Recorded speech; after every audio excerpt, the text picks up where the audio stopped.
Good evening. My name is Wei Kean, and I'm here to present my findings on the knowledge acquisition studying the job of a detective.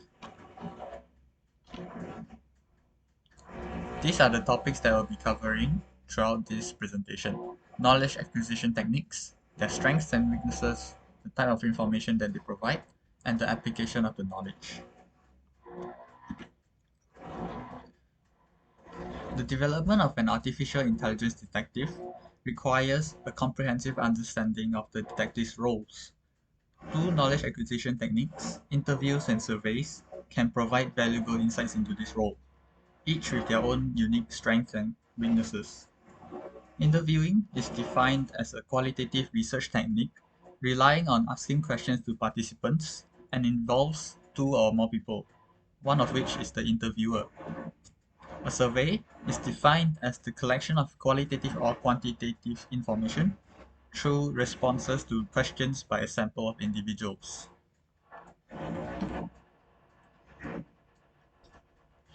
Moving on to the strengths of interview and surveys.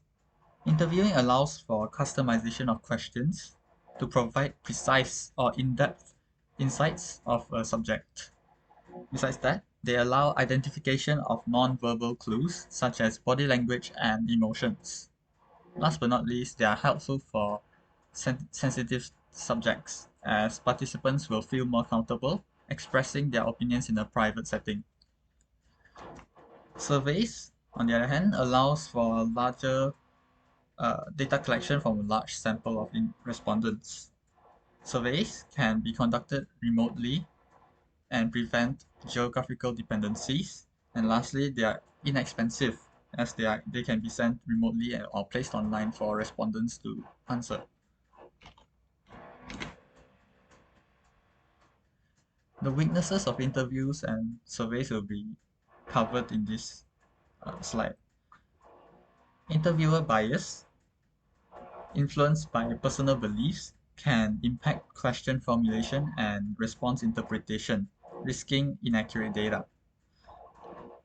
Interviewing provides less anonymity, which may result in social desirability bias, where participants tend to give socially accepted answers instead of their true opinions. Lastly, interviews are conducting interviews are time consuming and resource heavy, limiting the amount of data to be collected in a timely manner. As for surveys, respondents may give untrue answers due to social desirability bias, opting for socially acceptable responses over their genuine thoughts. Surveys are also inflexible and cannot be changed after being sent out to respondents. The respondents may provide inaccurate data if the question is confusing to them. Lastly, they lack depth because of their standardized nature. With general questions catering to a broad audience, they will compromise the validity of the results.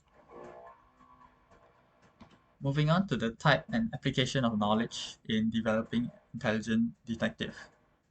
The type of information that can be gathered from interviews include job detectives, where the algorithm should learn about detective tasks such as suspect interrogation, witness interviews, behavioral analysis, and case information gathering. Search strategies for finding relevant information in police databases, such as criminal records in a particular area, and reviewing videos which reflect criminal activity.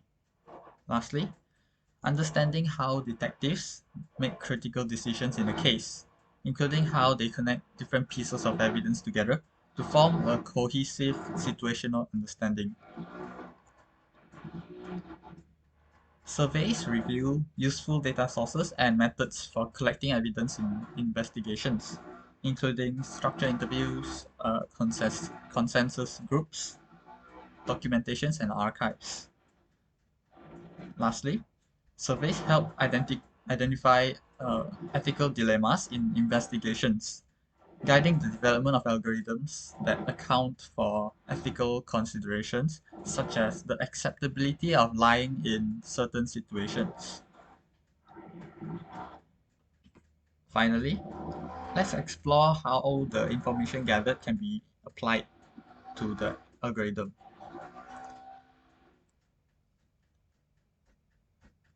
First of all, developing algorithms to replicate how detectives assess truthfulness in interviews by using behavioral analysis, where AI learns from uh, diverse clues such as facial expressions, body language, voice tone, and word choice to detective patterns linked to truthfulness or deception, as well as provide real-time assessment during interviews, flagging potential concerns based on the behavioral analysis to guide further investigation.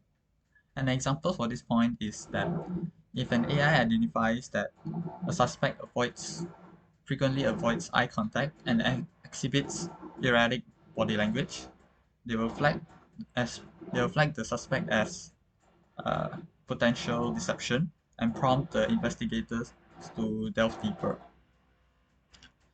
Secondly, developing algorithms for detective search strategies such as social media analysis using NLP, natural language processing, and sentiment analysis to sift through social media for insights into suspects' activities, connections, and motives. The AI can also establish connections between individuals, locations, and events, aiding in- investigators in building a comprehensive case picture. An example is that an AI will be able to analyze social media and discover a suspect's post which express hostility towards a victim. Link analysis will then narrow down the suspects and locations via connections. Thirdly, creating an algorithm for decision making involves training the AI to uh, analyze historical data to identify patterns in the effectiveness of evidence types, guiding informed choices. Besides that, algorithms should can assign probabilities to hypotheses, helping investigators focus on the most promising leads and enhance overall investigative efficiency. An example is an example for this point is that an AI can identify patterns in financial fraud cases and learn common features. Probabilistic modeling will determine the likelihood of the fraud case. For example, if a transaction is detected to share common features with a fraud case, then it may alert investigators. Lastly, mitigating bias and prioritizing privacy. Creating an ethical algorithm involves recognizing and minimizing the biases in historical data, addressing the overrepresentation or underrepresentation of certain demographics. We should also equip AI with privacy-preserving methods such as federated learning or differential privacy to ensure compliance with legal and ethical standards while safeguarding individual privacy. An example for this point is when investigating a case, the AI should be fair and not have bias towards certain aspects, such as gender or race. An example of bias is that an AI may flag male suspects to have a higher probability than female suspects if historical data shows that male are more prevalent to conduct crimes. That is all for the application of information that we can gather from uh, interviews and surveys. Last but not least, an example of an existing system that provides these functionalities are the Valkyrie system, which uses AI to scan police records and other data sources to identify connections that are relevant to the investigations. That is all from me. Thank you.